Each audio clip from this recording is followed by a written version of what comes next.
9. Outrageous relics that shouldn't exist, but do. Imagine walking through a quiet museum, the polished floors echoing under soft light.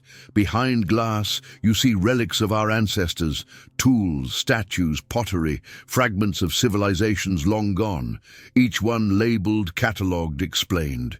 You feel the comfort of knowing that history is certain, mapped, complete. Now imagine, in a restricted vault of that same museum, there are other objects that don't fit anywhere. Tools forged before the age of metallurgy.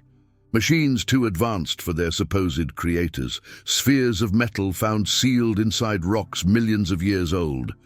These are the artifacts that defy everything we think we know about our past. The relics that shouldn't exist, but do. For decades, archaeologists, geologists, and skeptics have argued about them.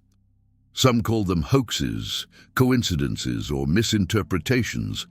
Others see them as the fingerprints of something far older, an advanced civilization lost to time. Each discovery pushes the limits of what we accept as possible, forcing us to rewrite the timeline of human history again and again. It began innocently enough, with a miner's hammer discovered encased in solid limestone, carbon dated to a period when, according to textbooks, humans hadn't even mastered bronze. Or with metallic spheres perfectly balanced and machined, pulled from Precambrian rock hundreds of millions of years old. The scientists who found them were ridiculed, their data buried under academic silence. But the objects remain. You can hold them, you can test them, you can measure them, and they shouldn't exist. Across the world, from South Africa to Siberia, from the sands of Egypt to the caves of Turkey, scattered anomalies keep surfacing. Tools carved with microscopic precision. Batteries that predate electricity. Maps showing coastlines long before satellites. None of them fit neatly into the story of progress we were taught, because if these relics are authentic, they point to a truth far more unsettling, that humanity's past is not a straight line from primitive to modern, but a circle, one that may have turned before, countless ages ago. Mainstream archaeology explains away the contradictions. The objects are out-of-place artifacts, dismissed as errors of stratigraphy, contamination, or coincidence. But what if the coincidences are too many? What if these anomalies are clues, fragments of a forgotten chapter in the story of civilization? Some researchers call it forbidden archaeology, the study of things that challenge the narrative of human origins. For others, it's pseudoscience. Yet the artifacts keep appearing, stubborn, silent, and impossible to ignore. The deeper you look, the stranger it gets. In a vault beneath the Hermitage Museum lies a small metallic sphere, perfectly spherical, composed of nickel and iron, a shape too precise to form naturally. In South America, stone blocks weighing hundreds of tons fit together with joints so tight a single sheet of paper cannot pass between them. In Baghdad, archaeologists unearthed a clay pot lined with copper, capable of generating an electrical current when filled with acid. It was buried 2,000 years before Benjamin Franklin ever flew a kite. And in the Aegean Sea, divers discovered a corroded mass of gears that turned out to be the world's first analog computer, the Antikythera Mechanism, built over 2,000 years ago with engineering unmatched until the Renaissance. Each relic whispers a question that scholars hesitate to answer. How could they have built this? If our ancestors were primitive, who taught them geometry, metallurgy, astronomy, and engineering? How could they have known how to shape quartz, drill granite, and align temples with celestial precision before telescopes existed? Perhaps the story of human civilization is not one of slow, linear progress. Perhaps it is a cycle of rise, destruction, and rediscovery, a story of knowledge gained and lost again through cataclysm and time. If so, these relics are not just curiosities. They are warnings, proof that greatness may come and go, that we may not be the first advanced civilization to walk the earth. as the debate continues, one truth remains. These objects are real. They can be seen, measured, and touched. And yet, every attempt to fit them into the accepted timeline of history ends in contradiction. Are they evidence of forgotten technology, the remnants of a pre-flood world, or proof that human history stretches back far beyond the reach of memory? Tonight, we journey through 9 of the most outrageous relics ever discovered, artifacts so strange, so precise, so impossible, that even modern scientists can't agree on their origin. We'll travel from abandoned mines to museum basements, from sacred temples to forgotten deserts, following the faint trail of a civilization that shouldn't have existed, yet might have. Because sometimes the truth doesn't vanish. It's simply buried, waiting for someone curious enough to dig it up. And as we begin our search, we'll start with one artifact so bizarre that it forced even the most skeptical researchers to reconsider everything they thought they knew about ancient technology. The hammer encased in stone. It was June 1934, in a small town called London, not the one in England, but a quiet settlement in Texas, where the red hills meet the dense forests of the American South. A couple named Emma and Max Hahn were walking along a rocky ledge near a waterfall when something strange caught their attention. Embedded in a broken chunk of stone was a piece of wood, and at the end of it, a hammerhead, rusted but unmistakably shaped by human hands. At first, it seemed like nothing more than an old mining tool, but the rock around it was not loose sediment. It was solid limestone.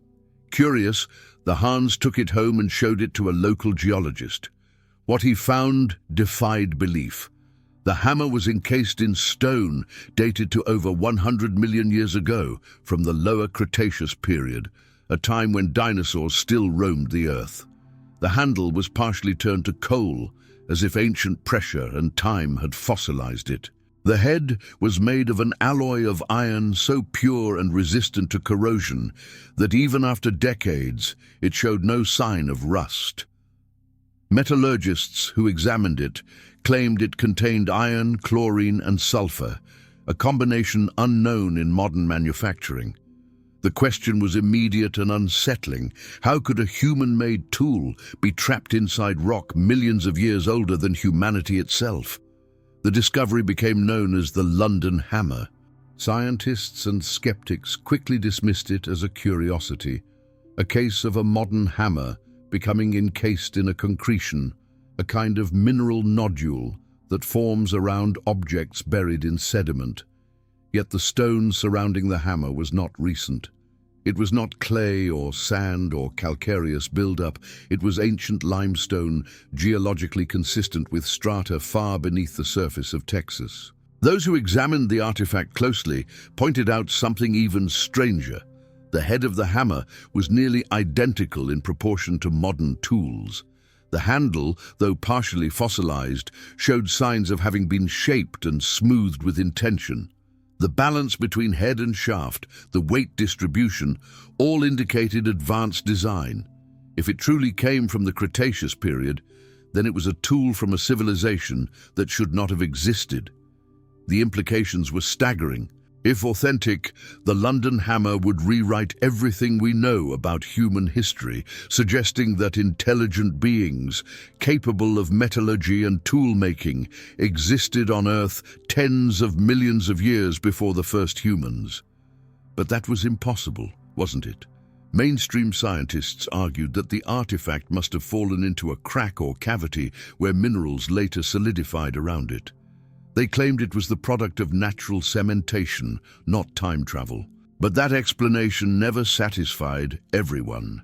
The purity of the metal alloy, the uniform shape, the petrified wood, each detail whispered that there was more to the story. For decades, the hammer sat quietly in a small private collection, guarded by those who believed it was a relic of a lost civilization. To this day, it is displayed in the Creation Evidence Museum in Glen Rose, Texas, sealed under glass, its mystery unsolved. Even after multiple analyses, the debate rages. Is it a hoax, an anomaly of geology, or a fragment of technology from an age long forgotten? What fascinates most researchers is not the object itself, but what it represents. The possibility that human history is far older and far stranger than textbooks admit. The London hammer is not unique.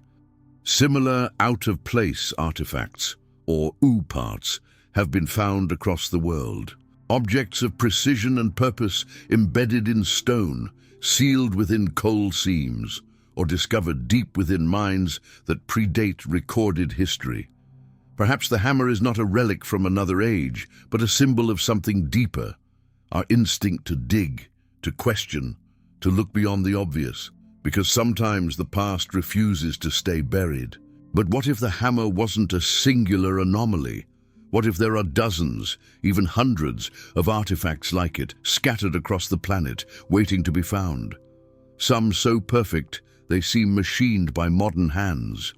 Others so ancient, they defy every geological timeline. Our next relic takes us far from Texas, deep into the mines of South Africa, where miners unearthed something even more bewildering. Perfectly shaped metallic spheres, smooth and balanced, discovered in rock layers 3 billion years old. Objects so impossible that some scientists refuse to even touch them. The Klerksdorp spheres. In 1979, deep in the heart of South Africa's Wonderstone mines near Klerksdorp, a group of miners made a discovery that would spark decades of controversy. Hidden within layers of pyrophyllite, a soft volcanic rock more than 3 billion years old, they found hundreds of small metallic spheres.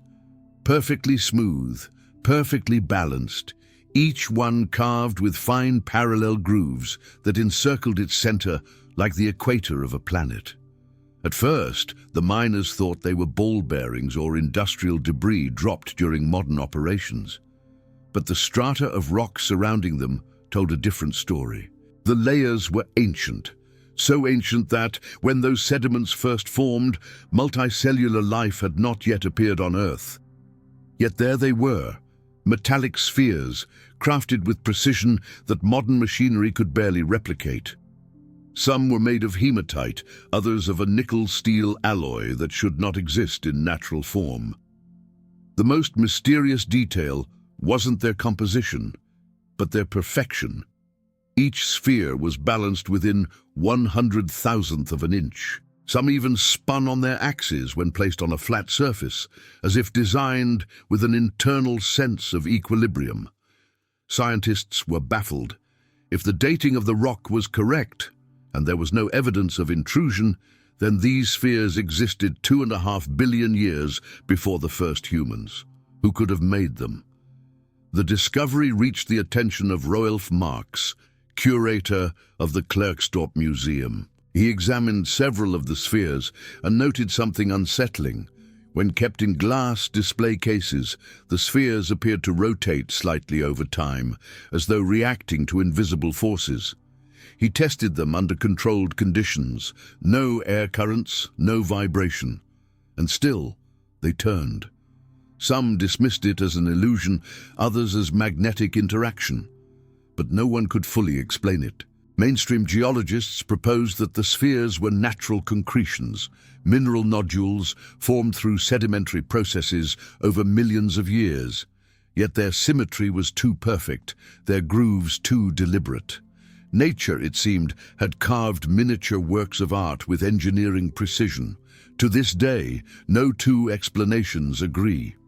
Electron microscope scans revealed that some spheres had a shell of extremely hard material surrounding a spongy interior. Others contained strange metallic inclusions with unusual crystalline patterns. The nickel-steel spheres, in particular, unoxidized after billions of years, remain an enigma. For those who study ancient anomalies, the Klerksdorp spheres became a symbol of forbidden evidence, proof that intelligent design may have existed on Earth long before humanity. For skeptics, they are the perfect example of pareidolia, humanity's tendency to find meaning where none exists. But even skeptics struggle to explain the grooves. which wrap precisely around the sphere's circumference with machine-like accuracy. If these objects were naturally formed, they represent one of the most extraordinary geological coincidences ever recorded. If they were made, then someone, or something, possessed the ability to manipulate metals billions of years ago. Some researchers have suggested that the spheres could be remnants of meteorites, the product of cosmic forces shaping molten materials in microgravity. Others argue they were created during massive volcanic events that occurred when Earth's crust was still young. But none of these theories explain the fine grooves or the magnetic properties reported by early observers. The spheres challenge more than geology. They challenge time itself. Because if artifacts can exist in rocks that predate humanity, what else might lie buried beneath the surface, waiting to be found? Even more astonishing, similar metallic spheres have been found outside Africa, in Russia, in South America, and even in coal seams in the United States. Each discovery dismissed, each explanation forced into the comfortable narrative that nothing advanced could have existed before humans. Yet the pattern persists: precision, symmetry, and purpose in places they shouldn't be. The Klerksdorp spheres have become a quiet obsession among alternative historians, a reminder that sometimes the simplest objects raise the hardest questions. How could such perfection exist without intelligence? Why are they balanced so precisely? And why do they appear to rotate, as if remembering movement from an ancient design? Standing before their display case in the museum today, you can feel their weight in more than just metal. It's the weight of mystery itself, smooth, silent, unyielding. If the hammer in stone suggested a lost civilization, then the spheres whisper something even older, that perhaps we are not the first to shape the materials of this planet. Maybe there were builders before us, long before memory, long before recorded time. And if such things can exist hidden in ancient rock, what else might have survived? Our next relic may provide the answer, an artifact whose existence reveals knowledge of electricity thousands of years before modern science. The Baghdad Battery. In 1938, a German archaeologist named Wilhelm König was cataloguing artifacts in the basement of the National Museum of Iraq when he noticed a small clay jar sealed with asphalt, containing a corroded copper cylinder and an iron rod. The object seemed ordinary at first, one of thousands recovered from ancient sites near Baghdad. But as König examined it more closely, he realized something remarkable. The jar's structure was identical to a modern galvanic cell, a primitive battery. König was stunned. The jar had been unearthed from the ruins of the Parthian Empire, dating between 250 BC and 250 AD, nearly 2,000 years before the official discovery of electricity. If it truly functioned as a battery, it would mean that ancient craftsmen had harnessed electrical energy long before the modern age. The artifact soon became known as the Baghdad Battery. When researchers filled replicas of the jar with acidic liquids such as vinegar or grape juice, a measurable electric current was produced, small but real. The copper and iron, separated by the asphalt seal, functioned as electrodes. The jar itself, an ancient clay vessel, acted as the container for the electrolyte. It was a perfect miniature power source. But what would ancient people have needed electricity for? There were no light bulbs, no motors, no machines, at least not that we know of.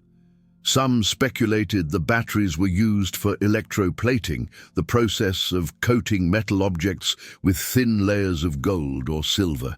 Others believed they served a ritual purpose, a way to produce a spark that might have been interpreted as divine. Archaeologists divided into camps. The mainstream dismissed the idea outright, arguing that the resemblance to a battery was a coincidence, that the objects were merely containers for sacred scrolls or papyri. But those who experimented with reconstructions found the evidence difficult to ignore. The jars worked. They generated electricity, and several similar vessels were later found at other sites across Mesopotamia. The most unsettling part of the story was not just the jar itself, but the possibility that it represented only a fragment of a larger technology. If the Baghdad Battery was real, it implied the existence of a system, something that required multiple power sources connected together. Were they used in temples, workshops, hidden chambers of the ancient world? No one could say for sure. The implications were staggering. If ancient civilizations had mastered even basic electricity, then our entire understanding of their capabilities would have to change. In temples across Egypt, carvings depict what some researchers interpret as large, bulb-like devices connected to cables, images dismissed by scholars as symbolic art, but eerily similar to early depictions of electrical equipment. Could these be records of the same lost knowledge? Modern experiments have shown that a cluster of Baghdad batteries could generate enough current to electroplate gold jewelry, artifacts of extraordinary craftsmanship that already exist in Mesopotamian and Egyptian collections. Was this coincidence nor proof of ancient engineering far beyond its time? The skeptics argue otherwise. They point out that there is no textual evidence, no ancient document describing electricity, no instruction tablet, no mention of wires or power. Without written proof, they say, the Baghdad Battery is simply a misinterpreted relic, but absence of evidence is not evidence of absence. Countless manuscripts from antiquity have vanished, burned, or eroded into dust. History, after all, is written by what survives, and the desert does not preserve everything. In truth, the mystery of the Baghdad Battery lies not just in what it is, but in what it suggests, that knowledge can appear, vanish, and reappear across the ages. That progress is not always a straight line, but a spiral, a rediscovery of truths once known and later forgotten. The artifact still exists today. It sits in the Iraq Museum in Baghdad, though it has been damaged and lost more than once during times of conflict. Photographs remain, a small clay vessel with copper and iron inside, a relic that continues to divide historians. Even now, replicas of the battery have been built in laboratories around the world, and they still work exactly as Koenig described. So was it truly a device for generating electricity, or simply a coincidence of form? If it was coincidence, it is one of the most extraordinary accidents in archaeological history. If it was deliberate, then it changes everything we know about ancient science. And yet, the Baghdad Battery is only one example of a pattern repeating across time. Discoveries that point to a level of understanding that should not have existed. For every known artifact, there are whispers of others, sealed, hidden, or deliberately erased from history. In a remote chamber in the Aegean Sea, divers would one day uncover a corroded mass of gears, cogs, and dials that seemed impossibly advanced. A device capable of predicting the movements of the heavens with mathematical precision. It would be called the Antikythera Mechanism, and it would become one of the most extraordinary discoveries ever made. The Antikythera Mechanism. The year was 1900. Off the rugged coast of the Greek island of Antikythera, a group of sponge divers descended into the deep blue waters of the Aegean Sea. What they found would change the way historians viewed the ancient world forever. Among the remains of a shipwreck buried for 2,000 years, the divers recovered statues, jewelry, amphorae, and bronze fragments encrusted with coral. At first glance, it seemed like another treasure lost to the sea.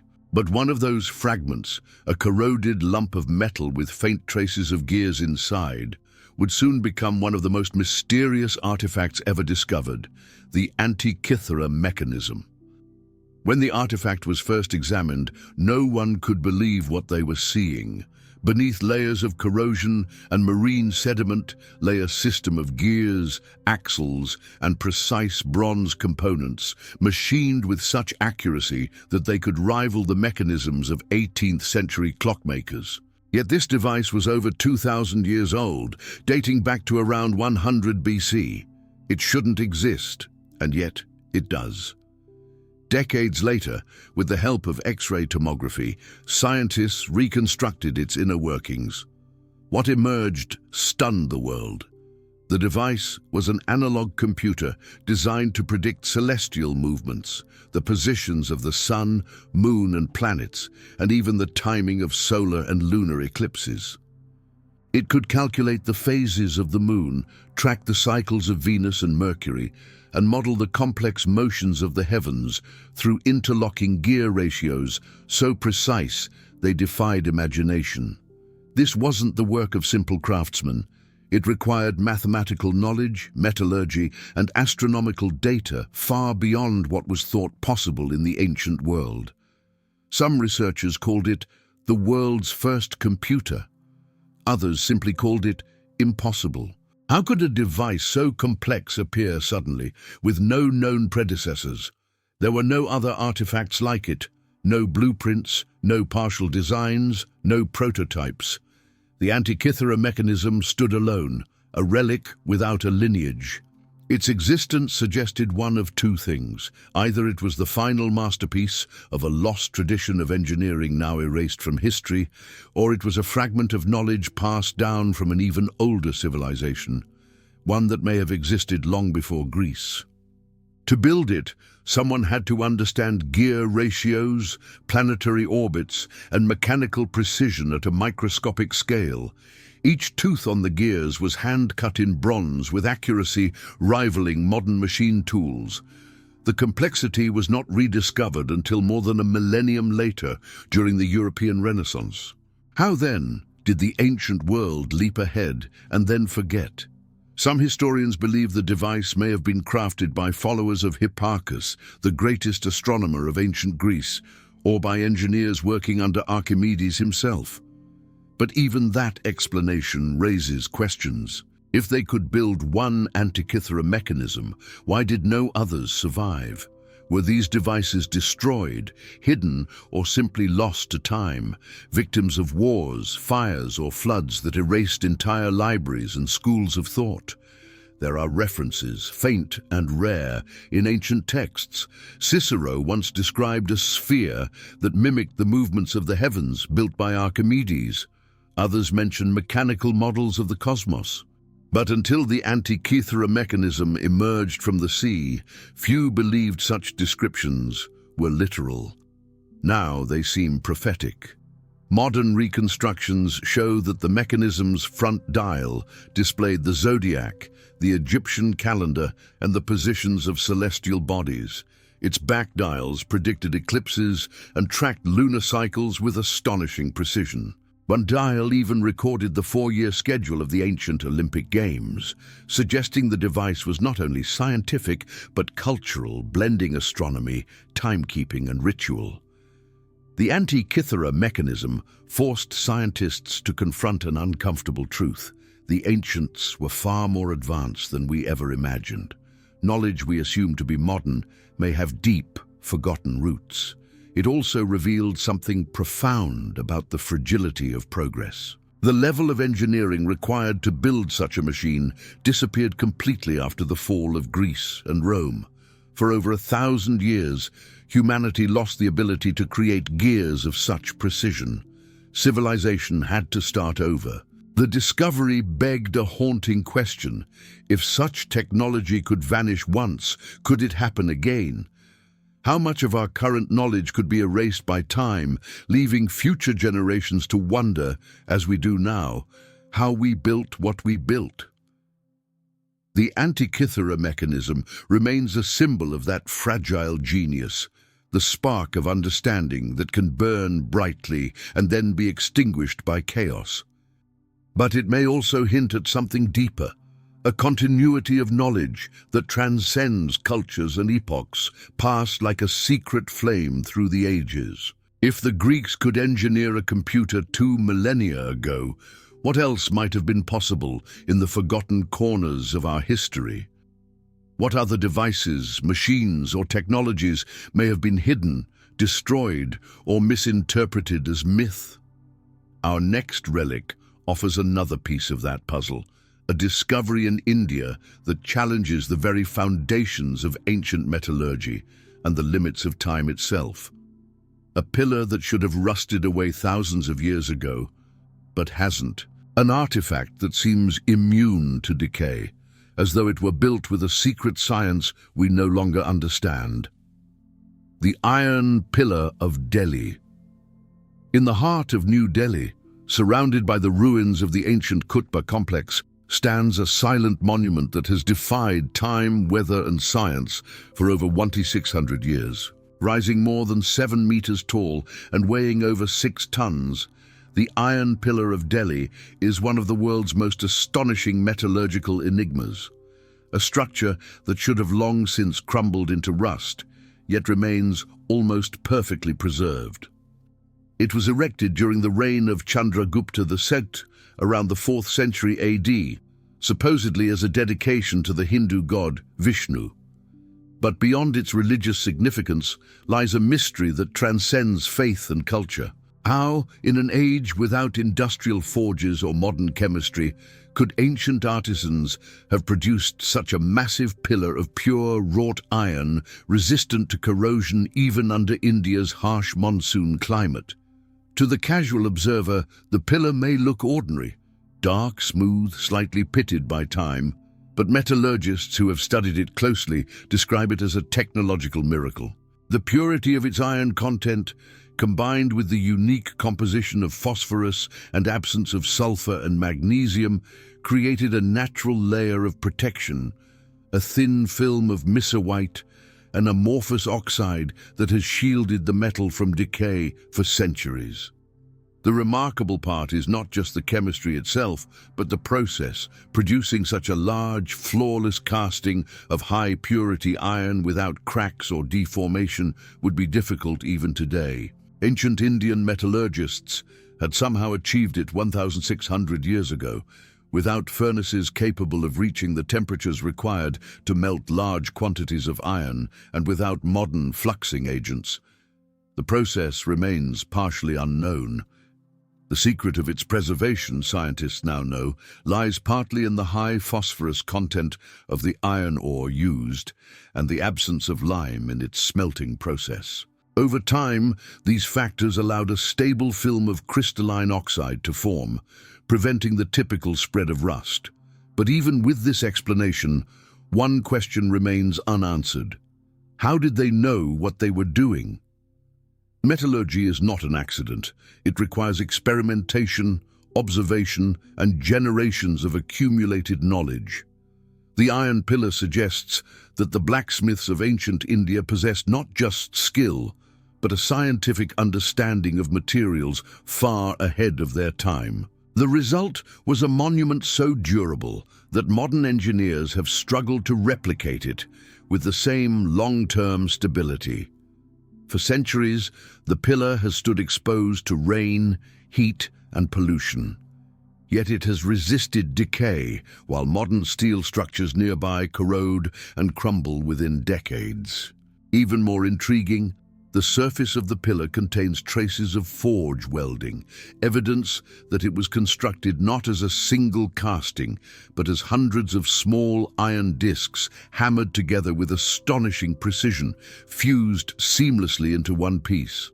When the British discovered it during their colonial surveys in the 19th century, they assumed it must have been coated with some form of ancient varnish or paint. None was found. When samples were taken and analyzed in laboratories across Europe, metallurgists confirmed what seemed impossible. The iron itself was self-preserving. To this day, the Iron Pillar continues to challenge historians and material scientists alike. Some propose that the knowledge used to create it was inherited from even older civilizations, perhaps remnants of lost traditions that once mastered metallurgy at an advanced level before the secrets were lost. Others see it as evidence of regional innovation, a unique synthesis of art, religion, and science within the Gupta Empire's golden age. But the most haunting aspect of the pillar is philosophical. If such knowledge once existed and was forgotten, how many other discoveries have vanished from history, erased not by conquest, but by time itself? How many other impossible technologies lie buried, waiting to be rediscovered centuries later? The Iron Pillar's defiance of time has turned it into a symbol, a message from the past, standing tall amid the ruins of empires. It reminds us that progress is fragile, that human achievement can endure far beyond the civilization that created it, and that mystery often hides not in what is lost, but in what still stands before us. Even now, visitors come from around the world to touch it, believing the pillar to be a source of energy, good fortune, or divine protection. Some claim to feel a subtle vibration through its cool metal surface, as if the iron itself still remembers the hands that forged it. Whether or not that's true, there's no denying that the pillar is alive in a different sense, a living artifact, breathing through the centuries, whispering that there is more to ancient knowledge than we have yet understood. And just as this pillar resists the ravages of time, so too does another structure, one hidden beneath the sands, carved not in metal, but in stone, a monument older, larger, and even more precise. It stands in the land of Egypt, its stones aligned with celestial bodies, its geometry still unsolved by modern architects. If the Iron Pillar proved that ancient people could master metal beyond expectation, this next relic may prove they could master engineering itself on a scale that defies comprehension, the Great Pyramid of Giza. Across the endless sands of Egypt, where the desert meets the horizon in waves of golden heat, a single monument rises against time itself, a structure so vast, so precise, and so ancient that it still defies explanation. The Great Pyramid of Giza stands not merely as a tomb or temple, but as an eternal question carved in stone. It is the last surviving wonder of the ancient world, and perhaps the greatest riddle ever built. For more than 4,000 years, the Great Pyramid has endured, through storms, earthquakes, invasions, and the slow erosion of time. Yet it remains almost perfectly aligned to the cardinal points, north, south, east, and west, with an accuracy unmatched by modern construction until the invention of the laser. Each of its massive limestone blocks, some weighing over 70 tons, was cut and fitted with such precision that not even a razor blade can slide between them. Officially, it was built around 2560 BC during the reign of Pharaoh Khufu, but even within the accepted timeline, questions multiply. How did a Bronze Age society, lacking cranes, wheels capable of bearing such weight, or advanced surveying tools, construct a monument that still baffles engineers today? Theories abound. Some claim it was the work of tens of thousands of laborers over decades, guided by genius-level organization and mathematics. Others suggest knowledge lost, techniques or technologies that history has erased. Still others whisper of something even older, that the pyramid itself might predate Khufu, inherited from a civilization long forgotten, merely repurposed by the dynasties that followed. The pyramid's geometry alone borders on the impossible. Its base covers over 13 acres, yet the difference in length between its sides is less than 2 inches. Its height once measured 146 meters, and when multiplied by a precise ratio, correlates with the circumference of the Earth.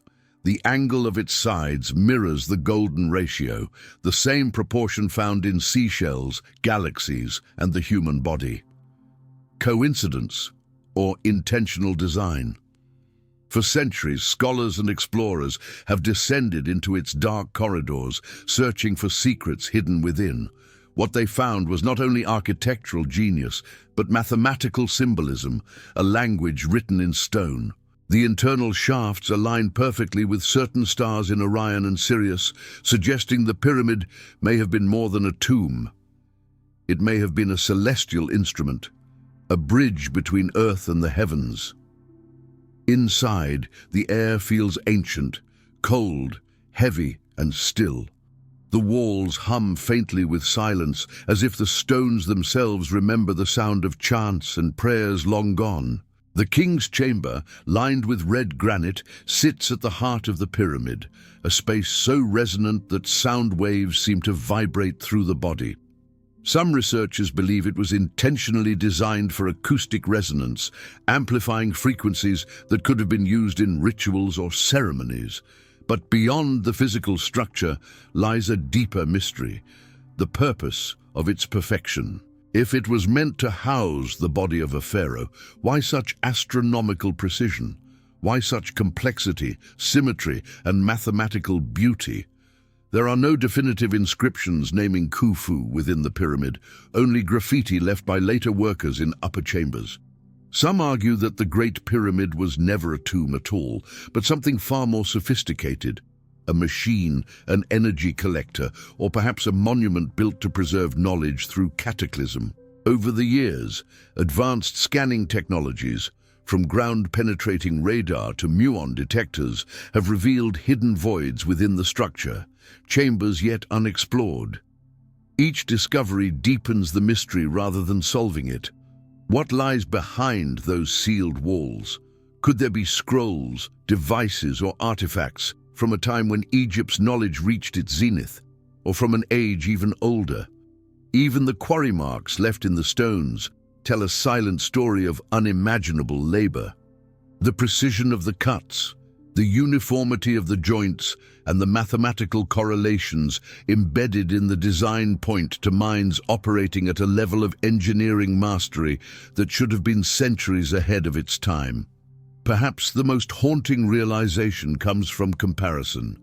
The Great Pyramid stands at the exact center of Earth's landmass, north to south, east to west. Its location, angles, and proportions form a harmony that seems almost intentional, as if its builders possessed knowledge of planetary geometry that we only rediscovered millennia later. Some say it encodes the constants of physics, pi, phi, and even the speed of light. Others say it marks a message, a record of lost knowledge waiting for us to read. Whatever the truth, the pyramid endures, silent but eloquent, a voice from an age when architecture was not just construction, but communication. Standing before it, one can't help but feel small, not only in size, but in understanding. It's not simply a monument to death, but a challenge to the living. Know thyself and know your place in time. The Great Pyramid stands as the culmination of everything that came before it, the mastery of metal, stone, and sky. Yet it also feels like a threshold, as if beyond its walls lies a secret that connects all these ancient enigmas together. And perhaps it does, because halfway across the world, another structure, buried deep within the Andes, mirrors that same impossible precision, blocks so perfectly cut that even modern diamond saws can barely match their smoothness. A city carved directly into the mountain, built with techniques no one can explain. A lost citadel that still echoes with the spirit of an unknown civilization. The stone giants of Puma Punku. High in the windswept plains of the Bolivian Altiplano, at more than 12,000 feet above sea level, lies a place that seems torn from the edge of time. Among scattered megaliths and silent ruins, the broken stones of Puma Punku stand as one of the greatest enigmas of ancient architecture, a site so advanced in design and precision that even today its creation defies explanation. The name means Door of the Puma, a fitting title for a place that feels like a gateway to another age. The stones here are not ordinary blocks. They are gigantic slabs of andesite and red sandstone, some weighing more than 100 tons, cut and fitted together with a perfection that modern builders still struggle to replicate. Their surfaces are polished flat. Their edges are carved into intricate H-shaped joints, each one perfectly interlocking with the next, as if the builders had access to laser-cutting tools or machining technology far beyond their era. Archaeologists estimate that Puma Punku was built around 536 AD as part of the Tiwanaku civilization, a date that fits comfortably within the known timeline of Andean history. But when you look closer, the stones tell a different story. They look too old, too eroded, too monumental for the technology of their supposed builders. Many of the stones appear to have been quarried miles away and transported across difficult terrain without the use of wheels, animals, or pulleys. How they were moved remains a mystery. Each block is a masterpiece of engineering, perfectly symmetrical. Angles so exact that they could only have been achieved with tools capable of measuring within fractions of a millimeter. Yet no iron tools have ever been found at the site. The Tiwanaku people, as far as we know, only worked with bronze, a metal too soft to cut andesite. So how were these stones shaped? One theory suggests the builders used vibrational cutting, harnessing sound or resonance to carve the rock, a concept supported by myths that speak of stones that sang and moved themselves into place. Another theory proposes a lost concrete-like technology in which the rock was somehow softened, molded, and hardened again, a kind of ancient geopolymer science. Both ideas remain unproven, yet both speak to the same unsettling possibility that the builders of Pumapunku possessed knowledge far beyond what we attribute to ancient cultures. Even the layout of the site seems deliberate, mathematical. The complex aligns with celestial patterns, solstices, lunar cycles, and star movements, suggesting that Pumapunku was not merely a temple or fortress, but perhaps an observatory, a calendar, or even a machine built of stone. Every angle, every groove, every joint appears to serve a purpose, but that purpose has been lost. Some believe that Pumapunku once formed part of a greater structure, a massive platform or gateway that collapsed in a cataclysm long ago. The scattered stones, they say, are the remains of something destroyed suddenly, perhaps by an earthquake, a flood, or a cosmic event. The legend of Viracocha, the Andean god who emerged from the waters of Lake Titicaca to create humanity, is said to have begun here. To the local Aymara people, these ruins are sacred, not relics of a primitive age, but the fingerprints of the gods. Mainstream archaeology insists that human hands alone built Pumapunku, using stone hammers, sand, and extraordinary patience. But even if that's true, it doesn't diminish the mystery. It deepens it. Because it means that thousands of years ago, high in the Andes, human beings achieved feats of precision that challenge even the finest engineers today. The stones of Pumapunku are not just monuments, they are puzzles. Some display perfect 90-degree internal cuts, drilled holes arranged in perfect alignment, and sharp interior angles that remain untouched by time. Modern masons who have studied them admit that reproducing such work by hand would require specialized diamond tools and years of effort, tools that officially did not exist in the pre-Columbian world.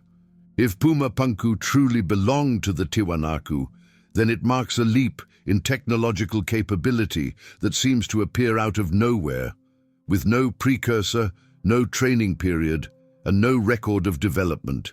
And if it predates them, as some researchers suggest, then it may represent the ruins of a civilization long forgotten, a culture whose knowledge vanished in a global catastrophe.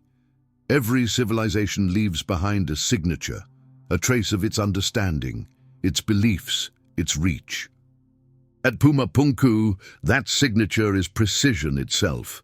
Each block seems to declare, "We knew how." But the question that haunts us is, what did they know?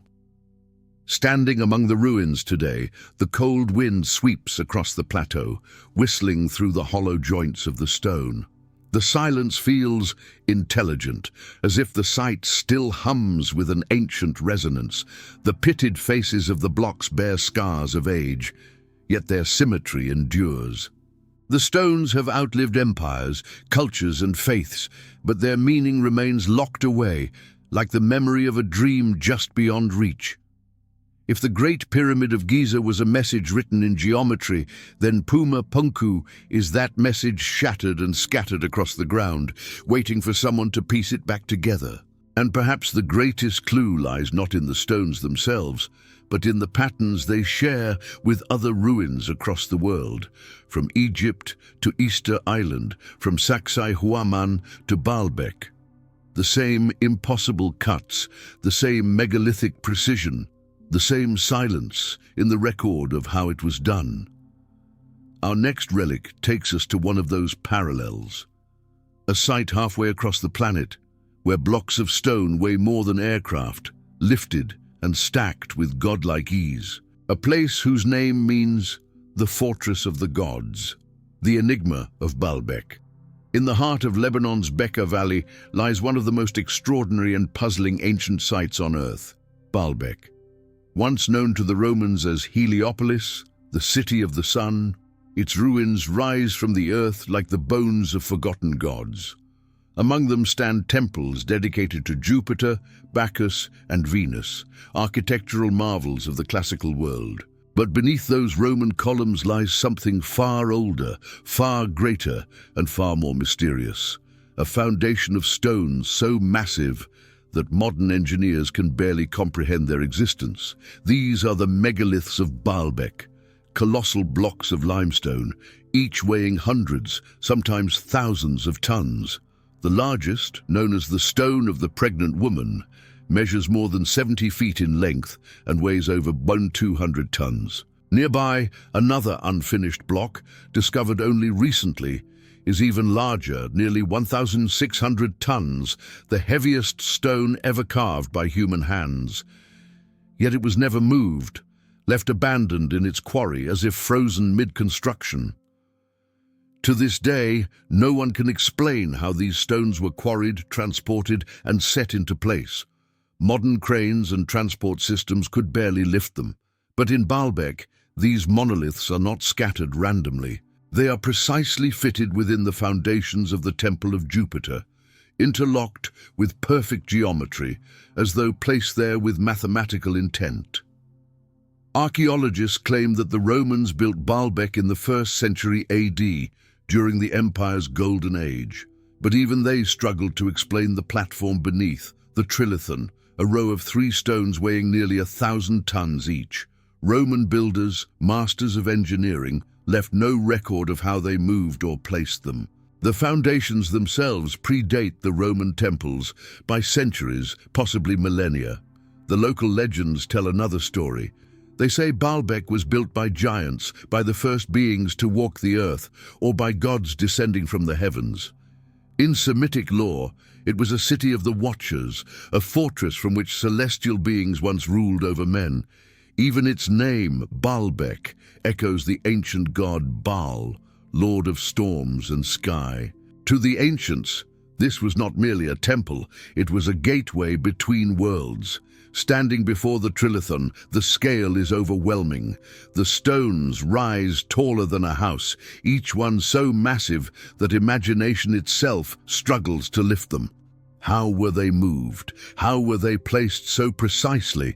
Some engineers suggest the use of ramps, levers, and an unimaginable workforce. Others argue for forgotten technologies, mechanical systems, or lifting devices that history failed to preserve. One detail makes the mystery deeper. The stones are perfectly leveled. Laser measurements reveal no significant deviation in height or alignment across their entire length. That kind of precision would be difficult even with modern tools. For ancient builders, it borders on the impossible, and yet the craftsmanship is undeniable. The surface of each block bears marks of shaping, chiseling, and smoothing, evidence of deliberate, skilled hands. Whoever built Baalbek knew exactly what they were doing. But what was their purpose? Was Baalbek merely a temple? Or was it something far greater? A platform, an anchor point, a base for something no longer there? Some researchers believe it may have been an astronomical observatory, aligned with the movements of the sun and stars. Others suggest that it once supported a structure of unimaginable scale, a ziggurat, a landing platform, or even a mechanism beyond our comprehension. Whatever the truth, Baalbek's enigma lies not just in its stones, but in its silence. The deeper you dig into its history, the more it resists explanation. There are no clear inscriptions describing its construction, no ancient texts detailing its purpose. It simply exists, perfect, immovable, eternal. Today, the site attracts pilgrims of science and faith alike. Historians, engineers, and mystics stand side by side, staring up at the trilithon, united by awe. Because in Baalbek, you confront a truth older than any empire, that human ambition once reached heights we can barely imagine. Perhaps the stones were meant to outlast everything. Perhaps they were messages in the language of weight and permanence, built to survive even when memory fails. The Great Pyramid, Puma Punku, and Baalbek, three monuments oceans apart, yet all whisper the same question. Did someone, somewhere, once know how to shape the impossible? And if so, what else did they leave behind? In the final chapter, we return to the present, to the laboratories, satellites, and archaeological digs that continue to challenge our understanding of history. Because the story of these relics isn't over. It's still being written every time another anomaly is unearthed, and every time we dare to ask the question no one wants to answer. The evidence buried beneath our feet. The deeper we dig, the older the mystery becomes. Every civilization leaves behind traces, fragments of stone, metal, and memory. Yet for every artifact that fits neatly into the story of human progress, there are others that don't belong. They are the anomalies, the relics that defy timelines, the whispers of knowledge that shouldn't exist, and they all share one thing in common. They are buried beneath our feet. Across deserts, jungles, and ocean floors, the earth itself guards its secrets. In mines, caves, and riverbeds, we keep finding objects that challenge the map of our own history. From the hammer in stone to the Klerksdorp spheres, from the Baghdad Battery to the Antikythera Mechanism, from the Iron Pillar to the Great Pyramid and Baalbek, each discovery seems to point in the same direction. That somewhere in the deep past, humanity, or something like humanity, achieved a level of understanding that modern science still struggles to explain. We like to think of ourselves as the first, the peak of progress, the beginning of reason. But what if we are not the beginning at all? What if we are the echo of something that came before? Every excavation peels back another layer of time, and with it, another contradiction. In the caves of South Africa, we find evidence of mining tens of thousands of years before recorded history. In the Andes, megaliths that appear to have been molded like clay. In the sands of Egypt, tunnels that vanish beneath the Giza Plateau. Each discovery adds a piece to a puzzle that refuses to form a picture. Modern science continues to search for answers. Geologists analyze isotopes, metallurgists study alloys, astronomers align ruins with stars long gone from view. The data grows, the technology advances, and yet the question remains unchanged. How far back does our story really go? Perhaps the truth is simpler and stranger. Maybe civilizations rise and fall in cycles, each rediscovering the same knowledge before losing it again to catastrophe and time. Maybe every great monument is not just a memory of what was, but a warning of what will be. The myths we call legends of floods, fires, and golden ages could be fragments of memory passed across millennia. Plato's Atlantis, the Sumerian flood, the Andean Viracocha, the Egyptian Zep-Tepi, all speak of an age of light followed by an age of darkness. If these are not myths but echoes of history, then the relics we've uncovered are not accidents. They are survivors. Survivors of a forgotten chapter in the human story. Science demands evidence. Faith demands belief. But between them lies a third path: curiosity. The willingness to look again, to question what we think we know, because only curiosity moves civilization forward. The relics we've seen are not answers. They are questions carved in stone, forged in iron, hidden in the dust. When you hold a tool encased in rock, or stand before a pillar that refuses to rust, or touch a stone cut with impossible precision, you are touching the same mystery that has haunted humanity for centuries, the mystery of ourselves. Are we the first intelligent species to walk this earth, or merely the latest chapter in a much older book, one that began long before we learned to write? In laboratories around the world, scientists are uncovering evidence of forgotten civilizations, buried cities beneath the Amazon, lost coastlines under the Black Sea, entire continents swallowed by time. Satellite imaging has revealed geometric patterns in the deserts of Arabia, ancient roads beneath the Sahara, and foundations hidden under Antarctic ice. The Earth's memory is deep, and we are only beginning to read its pages. Each year, new discoveries blur the line between myth and fact. What was once dismissed as legend becomes archaeology. What was once superstition becomes science. The boundary keeps shifting, and with it, our understanding of who we are. If there truly were advanced civilizations before us, perhaps their greatest achievement was not technology, but legacy, leaving behind fragments resilient enough to survive until we were ready to see them. Maybe the question is not whether they existed, but whether we'll leave behind anything that lasts as long as they did. The evidence is not hidden in distant lands or secret vaults. It's all around us, buried in the ground, sleeping beneath the waves, encoded in myths, waiting in plain sight. The earth remembers everything. It only waits for us to listen. And as we uncover more, one truth becomes clear. The past is not behind us, it's beneath us. The forgotten blueprint, the story of our past is not carved in certainty. It is etched in fragments, scattered across the continents, half buried in stone and silence. For centuries, we have walked the surface of a planet that remembers everything, yet tells us almost nothing. We dig, we measure, we classify. But the deeper we go, the more we realize that the truth is not just ancient, it's incomplete. The artifacts we've explored, the hammer sealed in stone, the metallic spheres of impossible age, the Baghdad Battery that sparked electricity before its time, the Antikythera Mechanism that mapped the heavens, the iron pillar that refused to rust, the Great Pyramid that defied geometry, the megaliths of Pumapunku and Baalbek. They are not isolated anomalies.